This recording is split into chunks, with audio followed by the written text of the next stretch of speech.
Hey,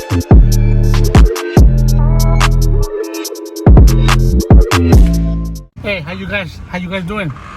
So, mi nombre es Jose Nicolás Aguilar. I'm from Michoacán, and my age is 64 years old. Okay, ahora dígame, tell me, how was your life in the U.S.? Well, I can tell you, I had a good life when I was doing right in the beginning. But after that, getting friendship, wrong friends, I get into the drugs. Use drugs, sell drugs, and you know what? From there, my life started going down. You can say you live in large life, but that's not true. If you using or you doing things under the law, Lo que te digo es de que la vida ahí, vendes drogas, no es correcto. Then I was dealing with drugs, so I can say I got on my back a felony with the twice for the same stuff. So I went to jail, and that was not a good thing to do, in my life. Yeah. So I did it, last time I did it 7 years. The only good thing I can say that I was saving lives, because almost 7 years I did rescues, saving lives. I was a fighter. Okay, but when you were with your friends, how did you get started doing drugs? ¿Cómo empezaste a vender? Well, when I got to United States, exactly to San Diego, I started, making friends. So one day, this guy came to me and said, "Hey, Jose, you're gonna make large money." And he said, "What's that?" Selling drugs in el barrio, in the neighborhood. And I said, "Well, what do you want? You want me to think about it or just hazlo?" And I said, "Well, if I'm gonna make money, si voy a estar better than como estoy, of course." So from that point, I started selling drugs, especially PCP. That's what my problem is. So I got deported for transportation for sale of 80 ounces of PCP. When did you get deported? Excuse me? ¿Cuándo te deportaron? Back in, I got deported back in 96, 97. Okay, are you able to go back to the U.S.? Yes, well, the judge, when he sentenced me, he says, "You looks like you got family, nice, good family, and you can get back to real life." What I mean real life is tú, que vivas tu vida como debe de ser, no con tus amigos y vendiendo drogas. So what I'm saying is I can be able to send the perdón to United States, and I will get back. So you just gotta send the pardon. Yes. And you haven't done that yet? I did it once. One of my customers, I'm a taxi cab driver. One of my customers, Mr. Lee, and I really appreciate what he did to me as a black guy, mi compita. So he did it without cost. He came to me and said, "Jose, guess what? We got it. I got el perdón. Yep, you qualify, but now it's gonna be on your brother." One of my brothers, he lives in San Diego. Uh-huh.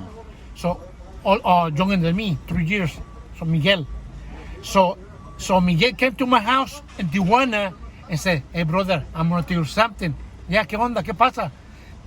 I got 3 phone calls from different guy, different agent. Why talking agent? From immigration. So then what happened? They asked me if I'm gonna be responsible for you, the way you can get back to the United States. You know what I tell him? He goes, "Hell no," 3 times. So, no quiso.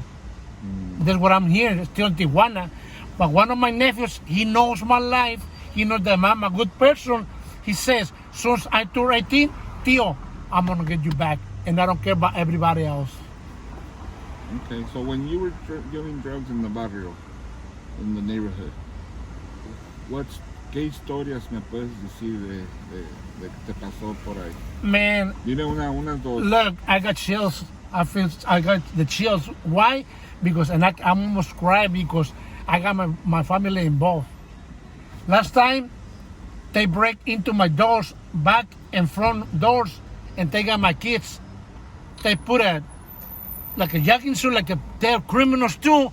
So they took me one way. They took my kids away from me to another way, and my ex-wife, my wife back then, to another way. The police? So, the police. We call them, I don't know if you guys know, yellow jackets. Or DEA or whatever, Okay. Special forces. Oh. So they got me that time. The first time, I know for a fact, somebody snitched me.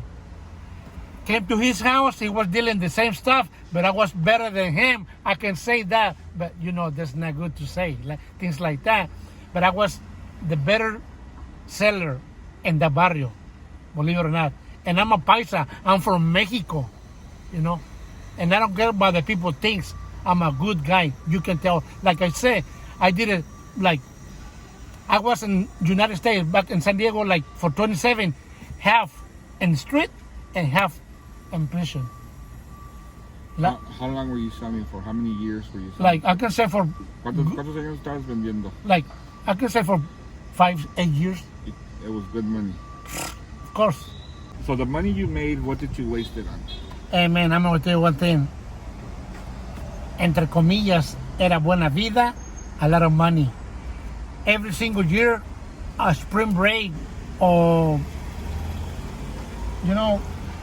every year, Puerto Vallarta, Mexico, Acapulco, that was a good life. Every single year with 10, 50,000 cash on my wallet, and Hollywood, Hawaii, Texas, you name it. That was a good life. Were you married back then or not yet? Yes, I was married back then. When you started? No, I have to get married when I was locked up, that way I can get family visit, if you know what I mean. Okay. What kind of car did you were driving back then? Back then, I used to own nice cars like Toyotas and a Chrysler LeBaron. That was a nice car back then. Oldsmobile, not a fancy car, but a nice ride. Plus, brand new. And most of the dealers, they say, hey, Mr. Aguilar, Jose, why you paying cash? Because I got the money. I don't want to pay no extras. So tell me tell me the day you got caught, what happened exactly? ¿Qué pasó el día que te arrestaron? Well, I can remember real good. El día the day when I got arrested, I can forget. Because like I said, my gun, it was laying down on my bed. I was ready to go to work on the convention center by the harbor. I was guard with gun. So they say, oh, he got a gun. Then when they step on my head and my back, they got my kids, they got my wife, and that was it. 7 years. And they deported you? Yes. They said they deported me through Laredo, Texas, to Laredo, Mexico. And one of the guys says, hey, Jose, do not come again and do the same stuff.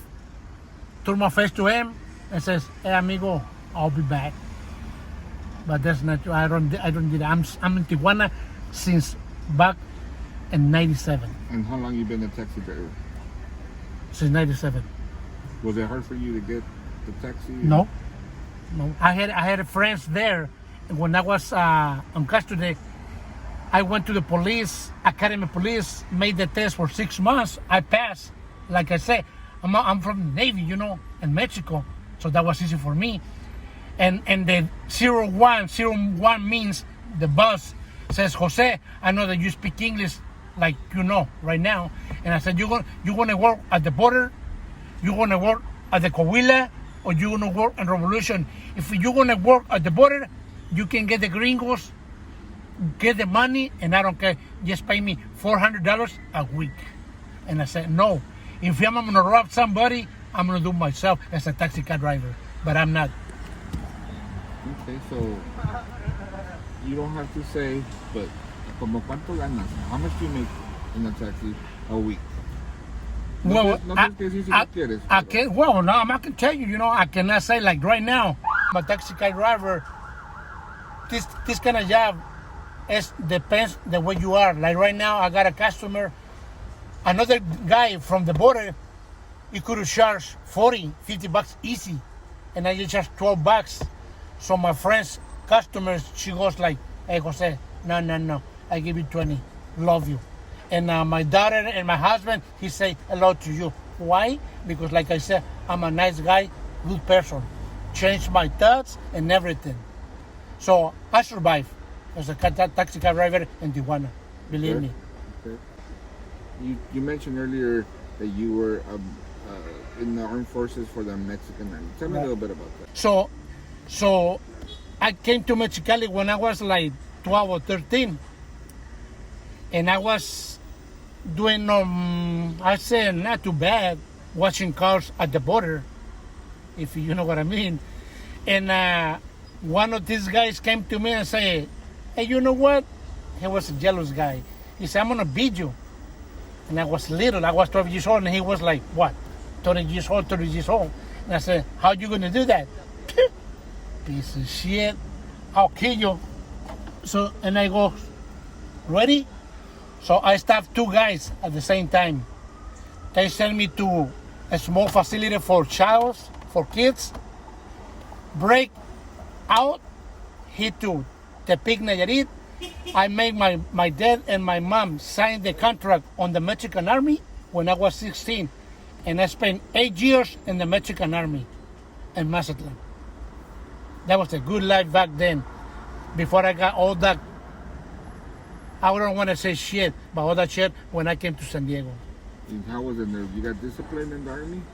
No. ¿Cómo estaba la vida en the Army? The life on the Army, I can say you guys, like I told you, I was bad myself, thinking wrong. I was a badass guy, and I was wrong.